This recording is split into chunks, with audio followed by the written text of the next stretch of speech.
Daniel Ricciardo, de retour en Formule 1 chez AlphaTauri en plein milieu de saison après l'éviction de Nick De Vries, donc on le savait déjà depuis une dizaine de jours. Mais ça y est, là c'était son premier Grand Prix en Hongrie. Et donc c'était un petit peu le moment de vérité pour savoir comment est-ce qu'il allait se débrouiller face à Yuki Tsunoda qui, on le sait, est un pilote assez rapide. Au final, il se qualifie en P13 quand son coéquipier ne passe pas la Q1. Alors je ne sais plus exactement sa position exacte, mais il passe pas la Q1. Donc Ricciardo passe la Q2. Bon, malheureusement, il est un petit peu pris dans l'accident du départ qui a impliqué Guan Yu Zhou, les deux Alpines. On va pas revenir dessus pour les petits cœurs des fans alpines français. Et donc, il se retrouve en fond de grille, hormis les voitures qui ont DNF. Il remonte quand même à une P13 devant son coéquipier qui termine P15. On peut dire que le retour de Ricciardo, au moins pour ce week-end, c'était plutôt positif, Nichois?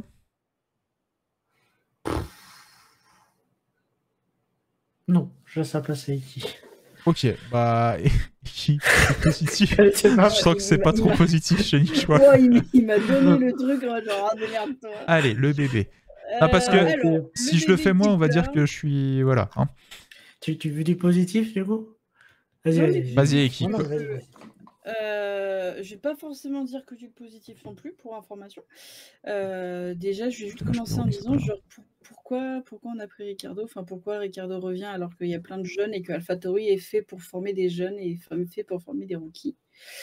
Et je comprends pas pourquoi ils ont pris Ricciardo. Parce que pour moi, ça ne rentre pas dans l'esprit de l'écurie. Et même si c'est un très bon pilote, hein, je ne dis pas que Ricciardo est un mauvais pilote, juste que par rapport à l'écurie et à leur objectif, comme on a vu les années précédentes, je ne comprends pas le projet. Il y a Lawson qui a une super licence. Lawson, il est en super Formula. Hein. Bah justement, c'est ce que j'étais parti vérifier. De quoi? Il est actuellement au Japon en super Formula et il estime qu'il faut qu'il termine sa saison, sachant qu'il est en tête, je crois d'ailleurs, du championnat. Oui, c'est ce que je suis vérifier, mais je crois qu'il est en train de défoncer le championnat. Oui, justement, il est en train de défoncer. Ils n'ont pas envie de faire une Pierre Gasly, en fait, à le récupérer et puis à pas le laisser finir sa saison. Ouais, et je pense aussi qu'ils estiment qu'il n'est pas prêt. Ou qu'ils veulent attendre au moins 2024. Mais j'avoue que j'ai pas compris le. Alors peut-être que ça sera juste pour justement cette moitié grosse moitié de saison et après il y aura un rookie qui va prendre sa place. Mais j'avoue que je comprends pas le projet global de AlphaTauri en remettant. Alors c'est sûr que peut-être aussi ils ont. Alors j'y réfléchi et je me suis dit Yuki Tsunoda avant il était beaucoup babysité par. Je vais pas dire babysité mais chaperonné par Pierre Gasly avant. Parce que c'était lui l'ancien, on va dire, d'AlphaTauri, et c'est lui qui a beaucoup aidé, qui a beaucoup fait progresser Yuki Tsunoda. Et c'est la première année que Yuki Tsunoda est on va dire, le numéro 1, entre guillemets, de l'écurie, parce que Nick De Vries était un rookie quand il est rentré. Et donc, peut-être qu'ils se sont dit que c'était un petit peu trop de pression pour Tsunoda ou que Tsunoda avait du mal à gérer ce rôle-là. Donc, ils ont fait venir un pilote avec plus d'ancienneté, plus de maturité et plus d'expérience pour justement conseiller ou peut-être former, on va dire, entre guillemets, Tsunoda à endosser ce rôle pour les prochains et pour 2024 avec un rookie à la place de Ricciardo. C'est la théorie que j'ai eue, qui je pense n'est pas horrible en vrai. Après, en termes de performance, en vrai, j'arrive pas trop à la juger. Parce que avec l'accident, comme il s'est fait pousser par Guan Yu Zhou, pardon, c'est sûr qu'il est reparti en fond de grille, il a eu du mal à remonter, et après on sait qu'au milieu du peloton c'est beaucoup plus compliqué de piloter que quand tu es devant et que tu roules tout seul. Même si tu as un meilleur rythme, il faut quand même doubler et dépasser, surtout en Hongrie, c'est pas forcément le plus simple. Donc j'ai pas trop, enfin c'était ok, je m'attendais à pire, clairement. Je m'attendais clairement à pire. Mais je suis contente déjà qu'il ait passé la Q1. C'était déjà bien. Il a eu un très bon rythme en qualification, enfin un rythme correct par rapport à, je pense, à son expérience, à ses mois d'absence et à sa voiture. Après, j'ai hâte de le voir là sur Spa pour voir ce qu'il a donné, en espérant qu'il ne se fasse pas fasse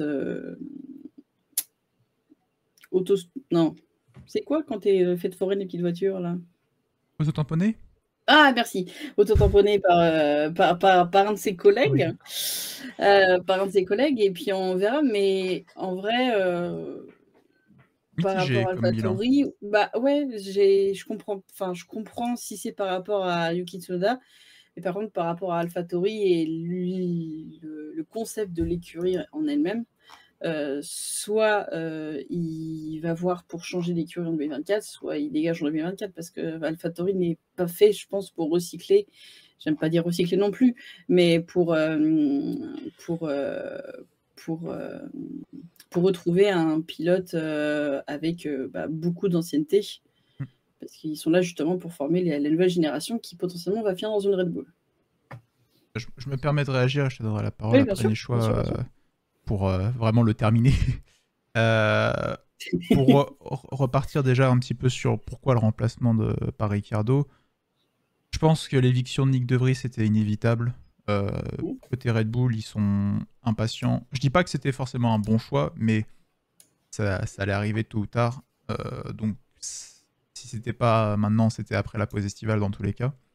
Je pense qu'AlphaTauri avait besoin d'un pilote qui puisse être fiable immédiatement. Et Ricciardo, même si son rythme chez McLaren était bien en deçà de ce à quoi on l'avait attendu auparavant, ça reste un pilote qui a fait énormément de simulateurs depuis le début de la saison. Ça reste un pilote qui a conduit de la F1 encore récemment pour faire des tests chez Red Bull juste avant d'être promu chez AlphaTauri. Et AlphaTauri n'avait pas vraiment d'autres choix dans la filière. Comme on l'a dit, il y a Lawson qui est déjà au Japon, mais est-ce que Lawson aurait su rejoindre AlphaTauri en plein milieu de saison? C'est pas dit. Il n'a pas vraiment conduit de Formule 1 cette année. Hormis vite fait. Je ne sais même pas s'il a fait des essais libres déjà cette année, mais en tout cas, il va en faire d'ici la fin d'année. Et je me dis. La fin de sa saison de Super Formula, certainement. Ouais, c'est ça. Oui, sûrement, oui. Et je me dis que ça aurait peut-être même été vraiment pas bénéfique pour lui si jamais il arrive en plein milieu de la saison, même pas pendant la pause estivale, il est pas préparé du tout. Au final, s'il fait une mauvaise performance, c'est toute sa carrière qui est ruinée. Donc, je pense que parmi toutes les options possibles, sachant qu'après, dans le reste de la filière, on a quoi? On a Isaac Hadjar, qui est pas du tout prêt pour la F1. Qui c'est qu'on a d'autres chez Red Bull, je sais même plus. La mentalité de Red Bull aussi a évolué en termes d'académie. Maintenant, ils veulent arrêter la politique de on prend 25 pilotes différents et ils se tuent dans l'arène jusqu'à ce qu'il en reste que un et ce sera lui l'heureux élu pour avoir un baquet en F1. Maintenant, ils veulent réduire un peu le nombre de pilotes qu'ils protègent et vraiment les suivre un peu plus de manière classique par rapport aux autres équipes. Donc je pense que le concept qu'on a connu avec Toro Rosso AlphaTauri est voué à disparaître dans tous les cas. AlphaTauri va peut-être devenir un peu plus une écurie classique avec un pilote un peu expérimenté, leader de bas de tableau, où justement il faut quelqu'un qui développe la voiture, et éventuellement un jeune pilote qui est là pour développer, parce que ça restera quand même normalement l'écurie sœur de Red Bull. Maintenant, à court terme, peut-être que le choix de Ricciardo était le moins pire. Est-ce que c'est mieux que de garder Nick De Vries jusqu'à la fin? Ça, c'est difficile à dire, mais je pense que c'est pas forcément un mauvais choix. Maintenant, oui, pour Ricciardo, l'objectif, c'est de remplacer Perez à terme, ça c'est sûr et certain. Il s'en cache même pas, que ce soit du côté de Red Bull ou du côté de Ricciardo. Ça va dépendre des performances de Perez, ça va dépendre des performances de Ricciardo. Pour l'instant, je trouve que ce week-end, pour moi, le résultat est très positif. Alors certes, c'est qu'un week-end, mais vu toute la mauvaise image qu'on avait de lui en termes de performance ces 2 dernières années, je trouve que se qualifier en Q2 avec la pire voiture du plateau, je pense qu'on peut le dire, la pire voiture du plateau, dépasser 5 voitures en course après un départ compliqué. Alors je sais pas si sa voiture était très endommagée par le contact, mais potentiellement ça avait pas l'air en tout cas. ça avait l'air d'aller, mais voilà, il dépasse quand même 5 voitures, encore une fois, avec une AlphaTauri qui est vraiment pas adaptée pour ça, sur un circuit où c'est pas simple de dépasser. Il a un rythme très correct, il fait 40 tours sur ses médiums à la fin. Pour moi, je trouve que c'est vraiment positif ce premier week-end, et j'espère qu'il va nous montrer d'ici la fin de saison, déjà qu'il va rapporter des gros points pour AlphaTauri. Je sais pas s'il va réussir à sortir l'équipe de la 10e place, mais l'objectif, c'est qu'il soit toujours dans ses P12, P13 et que dès qu'il y a une occasion de rentrer dans le top 10 pour X raison devant, il soit là. Un peu comme il faisait chez McLaren, en fait, sauf que la voiture était censée être plus haut. Et ouais, continuer à battre Yuki Tsunoda. Et si ça peut lui permettre de faire un retour chez Red Bull dans une voiture qui lui sied beaucoup plus que la McLaren ne le faisait, pour moi, c'est tout tracé. Et c'est peut-être le meilleur remplacement chez Red Bull d'un Sergio Perez qui commence à s'approcher de la retraite, quoi. À voir. Nichois, je te laisse la parole. Oui. Moi, je rejoins un peu, je suis un peu partagé, je suis mitigé, je suis plutôt content de sa course, il a fait un bon GP, un bon week-end de GP. Un peu comme Iki, je suis un peu perplexe sur son retour. Après, comme tu l'as dit, Aura, je vois pas qui c'est qu'ils auraient pu mettre d'autres. Enfin, dans l'état actuel des choses, je vois pas qui c'est qu'ils auraient pu mettre. Pilote de chez eux, je veux dire, parce que sinon après il y a encore du Mick Schumacher, ils auraient pu aller emprunter Djokovic, enfin, voilà, ils auraient pu. Il y avait du monde encore de dispo dans le coin, entre guillemets, en Europe, il y avait du monde. Le choix me semble bizarre, mais d'un côté plutôt réfléchi. J'ai peut-être joué encore les rabat-joie, mais Ricciardo chez Red Bull, j'y crois pas. Pareil. Parce que Alors, comme tu as dit, ça va dépendre de la saison. Je sais plus quel âge a Perez, mais Ricciardo s'en rapproche pas mal 35, aussi. Je crois. Je crois qu'il doit avoir 3 ans de différence, je dirais. Ricciardo, il doit avoir 31, je pense. Donc Ricciardo est quand même dans la tranche. Il a 33, Perez. 33, Perez. Et on attend la note clairement, de Iki. Ricciardo il a 34. Donc il est plus âgé. Ricciardo est plus âgé, c'est bien ce qui me semblait. J'étais pas. Voilà. Mais non. Quoi? Mais non. Ricciardo est plus âgé que Perez. Faut pas il a un an de plus. plus. Si Perez va à la retraite l'année prochaine, Ricciardo il va y aller aussi. Hein. Bah oui, ils iront tous les deux. Ouais, mais c'est pour ça, en fait, après, on sait que l'âge, c'est pas forcément tout le temps pour sur la tête choquée de non, mais parce que vraiment, tu vois, mais je pensais qu'il était plus jeune que ça, Ricciardo. Parce que, imaginons, moi, si je suis à la place de Red Bull, je me dis Ricciardo performe. Il est quand même sur une fin de carrière par rapport au nombre d'années qu'il a déjà passé en F1. Et on sait tous qu'il y a des exceptions, mais c'est quand même très, très exceptionnel d'avoir une carrière en F1 très longue. Moi, j'ai la place de Red Bull, je me poserais la question, imaginons j'ai Perez out.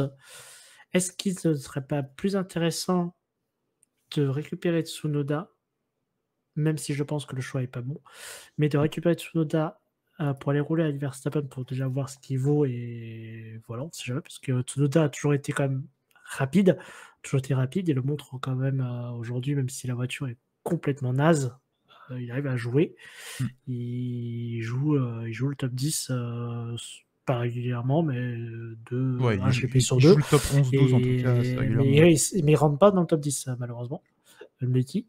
Est-ce que du coup, je me dis à la place de Red Bull, je me dis, je prends pas de Tsunoda pour voir ce qu'il vaut dans une vraie voiture et garder Ricciardo chez AlphaTauri avec potentiellement Liam Lawson l'année prochaine pour développer l'AlphaTauri. Ouais. Mais est-ce que Ricciardo voudra ? C'est ça, ça c'est une des interrogations aussi, c'est ce que Ricciardo voudra. Vu sa réaction par rapport à Haas, notamment l'année dernière, je pense que s'il a aussi accepté de rejoindre AlphaTauri, c'est qu'il y a une vraie possibilité, en tout cas peut-être pas écrite, mais au moins orale, de rejoindre Red Bull qui soit en tout cas plausible à ses yeux, quoi. Ouais, je le constate tout à fait. Peut-être qu'il restera l'année prochaine, mais c'est dans le but de rentrer Red Bull en 2025. Vas-y, Eki. Lewis Hamilton a 38 ans. Oui. Oui, et Alonso en a 88. Oui, non, mais Attends, mais Non, comment mais c'est c'est des la... dinosaures. Hein. Attends. Mais comment ça, Pérez est plus jeune que Hamilton? Bon, après, Parce qu'il a Hamilton, commencé après. il a commencé en 2007. Hein. Perez, Oui, il a je commencé en sais. 2011. Je sais, mais au niveau faciès, on dirait pas. Mais non, mais j'avoue que Perez, il Oh, fait. c'est ça dénigre le... Pérez, il fait Oui, papy. non, mais Bah, Pérez, surtout que- Pérez, non, mais faut le comprendre. Pérez, il prend une pilule par Verstappen tous les week-ends. Au bout d'un moment, ça va, quoi. Oui. Après, Perez, il Les fait cachets 34 pour ans papy, depuis ça va, 2015. quoi. Quoi. C'est- Je sais papy.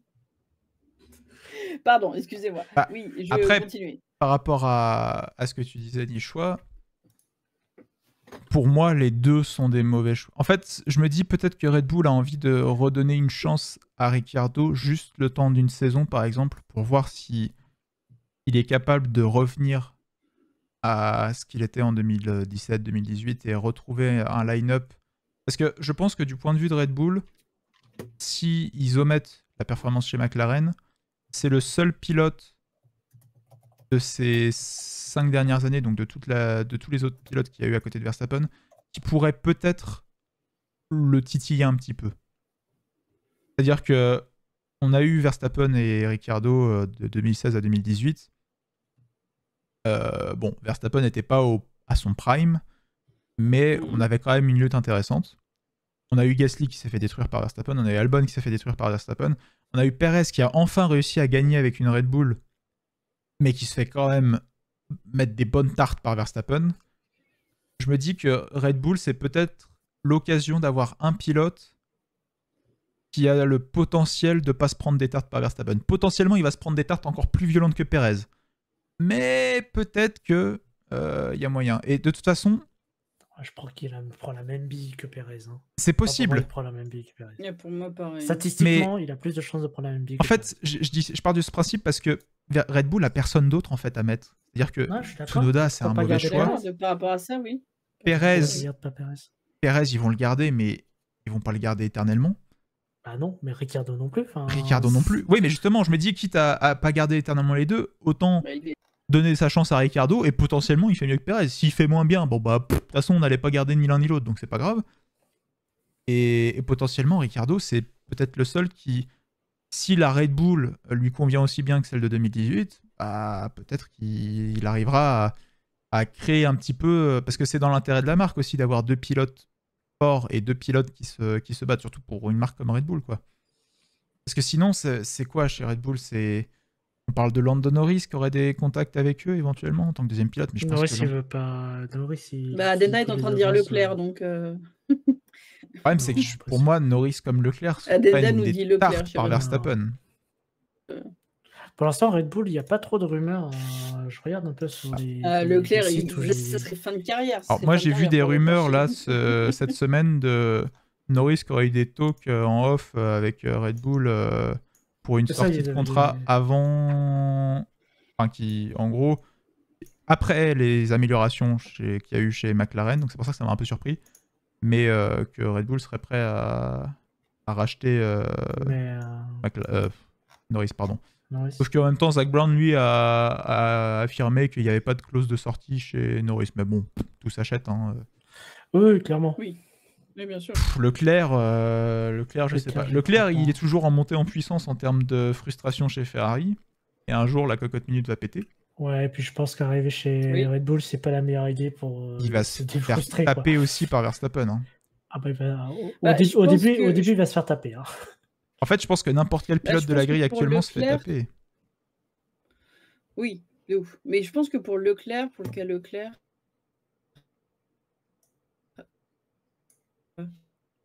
Bah, ça arrive à Leclerc, ça va être...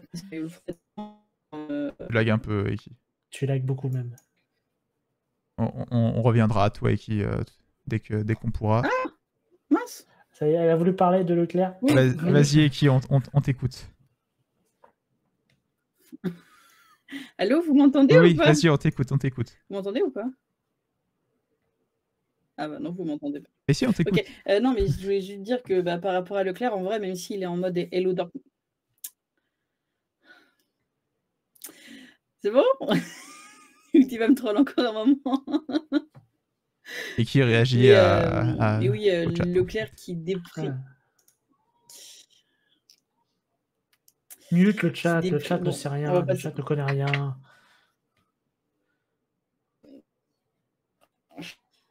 Putain, mais elle lag à chaque fois qu'elle peut le dire, c'est ouf. Moi, c'est une blague. Je crois qu'Eki pense que je l'interromps, Non, mais mais c'est Thierry- juste qu'il y a un décalage J'ai de arrêté de 10 parler, là. secondes entre ces messages et mes réponses. Je suis désolé, Eki, c'est vraiment pas contre toi, c'est juste que il y a un problème de Non, connexion, je t'inquiète. pense. Vas-y, Oui, sûrement. essaye de parler. On te laisse la parole. Bonsoir. Bonsoir. Est-ce que vous m'entendez? Oui. Oui. Ah. Non, je voulais juste dire que même si Leclerc était en mode déprime avec Ferrari, en ce moment, je le vois pas dans une autre écurie, malheureusement, en termes de copie de... Enfin, je vois pas où est-ce qu'il a une place autre qu'à Ferrari. Je le vois pas chez Red Bull, je le vois pas chez Marco. Je le vois pas redescendre. Je vois pas chez McLaren, je le vois pas redescendre dans une écurie type Alfa Romeo, j'en sais rien. Donc, Il est coincé Comment dans la Leclerc. prison Ferrari bah, j'ai avec l'impression, son en fait, geôlier Fred Vasseur. et son petit Carlos. Oh, Carlos, il va vite sortir de prison, t'inquiète. Carlos, Hein. il va sauter. Carlos, il a la Ça va faire case, yeet. il a la carte sortie de prison, passé par la case départ, Ah, mais aller c'est simple ouf, chez il est- Audi. Non, mais vous avez vu ou pas le fait qu'il hors sujet, hein, mais qu'il a encore gêné Leclerc en tour de qualif Oui, j'ai vu, ouais. non, mais c'est bon, Oui. frère. Après, Ouais, c'est bon. pour sa défense- Leclerc, il va aller voir Vasseur, il fait écoute, a priori, côté endurance, ça fonctionne plutôt pas mal. Je vais faire un tour là-bas, on va faire un tour au Mans, et puis je reviendrai d'ici 3-4 je vais retrouver mon bro Antonio Giovinazzi là. Ouais, Oh, on va je dire- vais mettre Après- dans une Ferrari qui gagne. Leclerc, Dorian Pain, Giovinazzi. Oh là là. Oh, ça fait une belle line-up, ça. Pour la défense de Carlos Sainz, il gêne tout le monde. Donc c'est pas spécifiquement pour Charles Leclerc qui fait ça. Hein. C'est pas pour son C'est encore coéquipier. abusé. Il gêne tout le- Il gêne tout le- ce week-end, c'est celle de Leclerc. Vraiment, arrête, frère. Vous êtes dans la même équipe, enfin, communiquez, c'est facile en plus entre. Ah non, les ingénieurs, non, ils devaient, je pense, come back to We are checking. On est d'accord que les We are petits- discussing. Oh, le we are discussing. Oh là là on là en là. discutera à la fin du GP. Ouh. On est d'accord que gêner en qualif, ça enlève des points sur la super licence. Ah bah, c'est ban. C'est ban. À ce niveau-là, c'est ban. C'est un ban def, hein, c'est un ban def. Ouais, hein, c'est on est sûr. pas sur Parce Twitch. que là, le Carlito, là, au bout d'un moment, il commence à nous le faire une fois par course, quand même. Enfin, une fois par qualif, de Une gêner fois un tous les pilote, Grands Prix, hein. voire deux fois par qualif, des fois. Allez. Ouais, et puis ça tombe sur les Alpines, quoi. Ouais, non, ça. Autant Sainz, enfin, là, faut qu'il se calme quand même sur les gênes en qualif. Bon, bref, on divague. À la place, on parlait quand même de. Vague. Ouais, J'arrête de faire ce mot, de dire ce mot, parce que je le sais à chaque fois quand je le dis qu'il va y avoir une réaction. Je prie.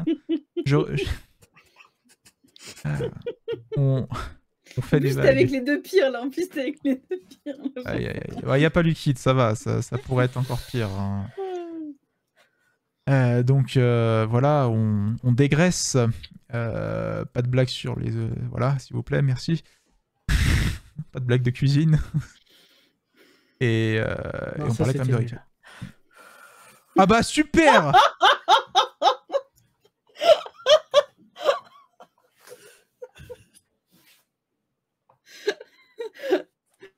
Souris, le kid. Pardon, je suis confondu avec le qui. trop... On m'a mais- appelé du kid en plus. J'ai l'habitude de l'engueuler, lui, pas toi. Ouais, bah je sais bien. Le petit couple du pitbull. Hé Eh, laisse-moi avec mon... c'est vrai que tu t'engueules avec le crush, chat maintenant. Oui, je m'engueule avec tout le monde hein, maintenant au Pitfall. C'est super l'ambiance. On Allez, dirait la une... saison estivale. Hein. on dirait une radio Ferrari. Ah yes. Vivement la We are pause. discussing after the Pitfall. Ouais, bah écoute, Donc, pour revenir à Ricciardo, on verra. Hein. Ben, moi, L'avenir j'ai... nous le dira.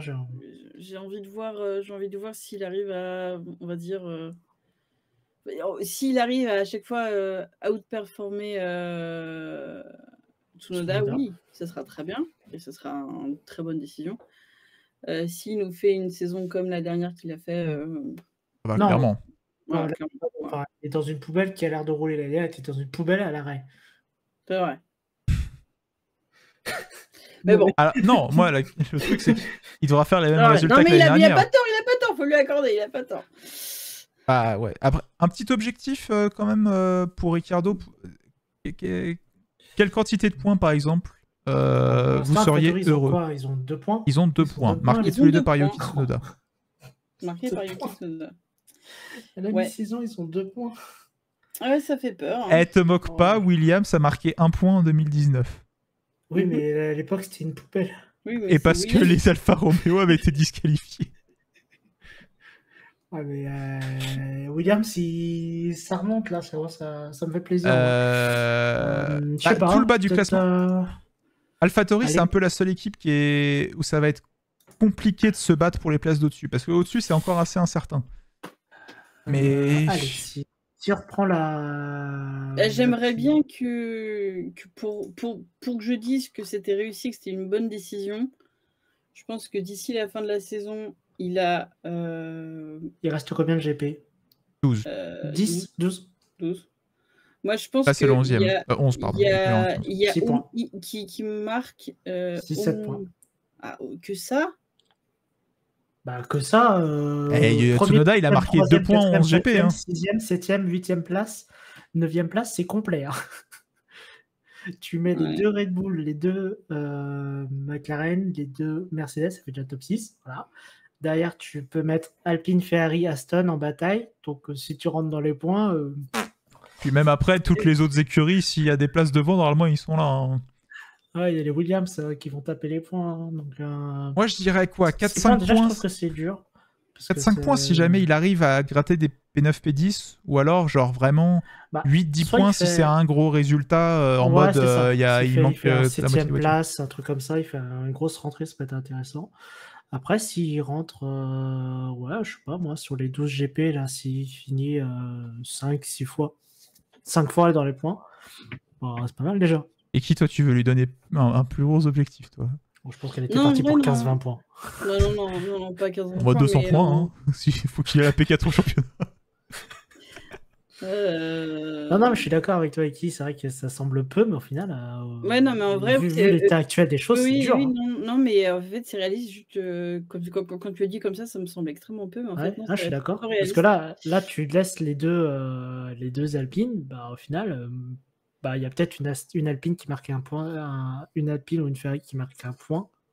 Seulement sur les deux qui sautent, ou peut-être qu'une seule Alpine qui marque des points, les 2 Aston qui sautent. Enfin, au final, il y a déjà les 12 premières places qui sont prises, quoi. On parle d'une voiture qui galère à aller en Q2 quand même. Hein. Ouais. Non, mais non, mais t'as raison. Hein. Mais même s'il marque pas de points et qu'il fait, je sais pas, moi, sur les 12 dernières courses, je sais pas, il fait 10 top 11, bah ok, tu vois, c'est correct. Enfin, c'est plus que correct, quoi. Ouais, après, s'il fait 10 top 11... À 25 secondes, non. Et s'il fait 10 top 11 à 3 secondes... Ouais, mais s'il fait 10 top 11 et qu'il marque pas un seul point, je serais en mode, il y a forcément, dans les 10 courses, une opportunité qu'il a manqué pour marquer des points. Ah, mais je suis d'accord. Mais ça dépend où est Tsunoda. Si Tsunoda est 16-17, bah... Ouais, mais même... à dire, tu vois. Tsunoda, faut qu'il soit meilleur que Tsunoda, mais faut pas non plus que ce soit la référence en mode, s'il fait juste mieux que Tsunoda, bah c'est bon, quoi. Parce que... Non, je suis d'accord. Mais après, ça dépend. Parce que si Tsunoda finit... après, ça dépend. Si tu vois, Tsunoda finit toujours P18 et que Ricciardo, il joue la P10 jusqu'à 3 tours de l'arrivée sur tous les GP, il n'y aura pas photo quand même. Adena qui nous parle de Bottas. Ouais, on aurait pu faire un petit sujet sur Alfa Romeo, mais je pense qu'en fait, Joe a tellement refroidi tout le monde avec ce départ qu'on avait juste pas envie de souligner. S'ils font un GP extraordinaire le prochain, on en parlera d'eux. Mais, mais on était tous contents. P5, P7 pour Alpha, Joe qui fait une P5. Non mais incroyable.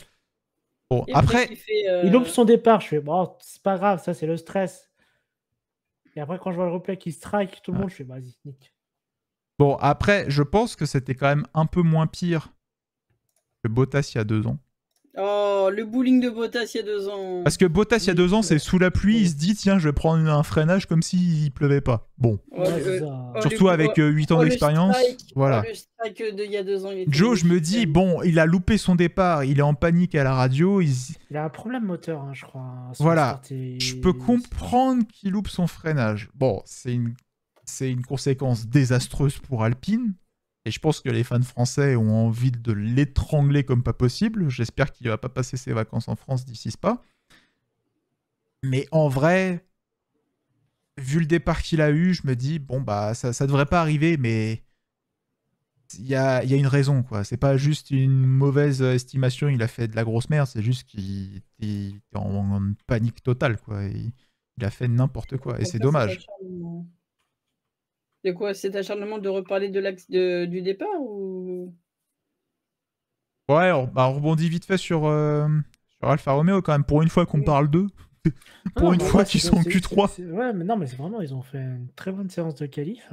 La question, c'est normal les 5 secondes de pénalité alors qu'ils sont deux voitures. C'est pas comme si elle a plombé la saison d'Alpine. Ah oui, non, bah clairement, la saison d'Alpine, voilà. Mais bien sûr, on est d'accord. La saison d'Alpine, on va sûrement en reparler la semaine prochaine, dans le pitfall, parce qu'il y a des choses à dire. Mais pour revenir aux 5 secondes, bah ouais, c'est normal, parce que... déjà, c'est un accident au premier virage. La F1 est toujours clémente. Oui, parce que le premier virage, il est toujours compliqué. Toujours la merde. Surtout un virage comme ça, un peu en dévers et tout. 5 secondes, ne pas avoir plus, c'est normal parce qu'il n'y a pas vraiment de justification de mettre 10 secondes. En fait, il ne faut pas estimer la conséquence. Certes, il y a 2 voitures qui sont out, mais tu punis pas un pilote. Provoque juste un contact et provoque un contact. Il a juste loupé un freinage. Oui, c'est ça, il a loupé un freinage. Donc c'est triste pour Alpine, mais c'est comme ça. Comme le mec au vélo, là, dans le Tour des Flandres, il roule dans une flaque à l'extérieur, dans l'herbe, pour s'amuser. Il revient, il fait tomber les 80 coureurs, quoi. Oui, c'est pas ça. C'est très drôle, d'ailleurs. Très bonne ref. C'était aujourd'hui, en plus. Il fallait la placer, celle-là. Mais ouais, non, c'est... C'est moi qui la prépare. Mais culpabiliser, c'est le pointer le mauvais responsable. Non, mais Liquide, on parle pas de la saison d'Alpine, là. Là, on dit juste, dans le référentiel de la course de ce week-end, c'est dommage pour Alpine. Et sans parler de leur échec passé et current, je sais pas comment le dire, actuel. Non, c'est vraiment juste, bon, bah là, ils font double DNF à cause de Joe, mais malheureusement, c'est comme ça. En vrai, plus lourd comme sanction, 5 secondes... C'est qu'on a perdu. C'est moi qu'on a perdu. C'est bon, c'est revenu, Nicho, t'inquiète. Mais en vrai, le pilote est déjà sûrement à son vouloir. Oui, c'est sûr qu'il a dû s'en vouloir, et 5 secondes, c'est déjà, ça peut être déjà énorme sur un GP. Il ruine sa course lui aussi, hein, par P5. Mais oui, mais c'est vrai que sur un départ, malheureusement, on a vu, il a eu du mal à démarrer, il a eu du mal, il a fait un mauvais freinage, il s'est fait aussi bloquer, je pense qu'il a perdu le problème électronique au start, un peu déconcentré. Voilà, il a perdu le momentum, et voilà, ça a fait que malheureusement, il y a aussi Ricciardo qui a peut-être freiné aussi un petit peu trop tôt et ça l'a surpris. Oh non, Ricciardo était à la bonne distance. Hein. Non, c'était un bon vraiment, tout se passait bien. Bon, mais c'est tout con parce que c'est pas un gros strike comme Bottas il y a 2 ans. C'est un petit choc qui entraîne derrière, quoi. Et Unlucky, Ocon tape Cassie qui est en train d'enrouler à l'extérieur à ce moment-là. C'est malheureusement pas de chance. Après, c'est pas non plus. Alors oui, Cassie, ça aurait été n'importe qui, c'était pareil. Hein. Oui, malheureusement, ça tombe sur lui que c'est sa faute parce que c'est de sa faute. C'est lui qui a l'origine de la réaction en chaîne. Mais après, dans le premier tour, on a vu tellement de choses se passer pendant le premier tour et pendant le premier virage et le premier freinage que malheureusement, c'est des choses qui arrivent et que là, c'est arrivé sur Alpine et ça a mis le mauvais œil sur Alpine. Alpine se qualifie plus haut, ils ne sont pas touchés. Que la semaine, que ce week-end, ça sera Verstappen qui sera out. J'en sais rien, à cause d'un accrochage ou quoi que ce soit. Il faudrait que ce soit Perez qui l'envoie, quoi. Ah non, pardon, Perez ne s'est pas qualifié de Ah non, mais le seul qui a réussi à le mettre out, c'est Bottas il y a 2 ans. Ouais. Et Bottas, dans une Mercedes, là maintenant, il faut qu'il soit tout en haut de la grille, quoi. Oh, faut révision, tu tires tout droit au lieu de faire le gauche-droite. C'est vrai que techniquement, la source, il y a moyen de faire. Il y a moyen de tirer tout droit, la montée. Hein. Au rouge, au lieu de faire le gauche-droite, tu montes tout droit. Tu dis, j'ai perdu le contrôle dans l'herbe. Voilà. Ouais, mais ça, c'est Norris qui le fait, ça, en qualif. Après, du coup, Norris, s'il est au début sur les premières lignes, effectivement, il peut y avoir un petit strike sur Verstappen. Hein. Même à... Comment ça s'appelle, le virage juste après la ligne droite du Raidillon? Des Kemmel, là. Ouais. Là, il y a souvent un peu quand même des petits accrochages aussi possibles. Sur un mauvais freinage. Oh bah merde, je suis monté sur le livreur.